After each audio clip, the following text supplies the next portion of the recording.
Както сте разбрали от заглавието по-долу, днешния клип ще е на тема нови придобивки. Ето това са моите нови придобивки. Те не са много, но все пак реших да ви ги покажа. Ще започна с ето тези кърпички. До сега не съм ги използвала. Те са на SpongeBob. Отзад, както виждате, е в близък план, а отпред се виждат в цял план. И да, много са сладки. Тези двете са едни и същи, но просто нямаше други в магазина. А това е различно. Взех си последните 3 в магазина. И да, следващото нещо са ето тези дъвки.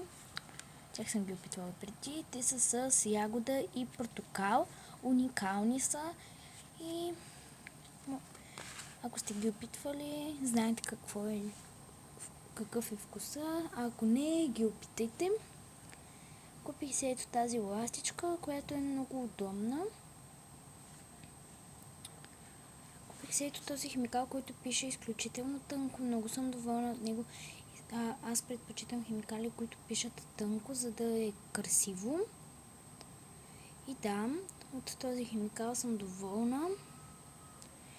И тези ги видях в един магазин за маниста и ги сметнах за изключително сладки, затова си ги взех.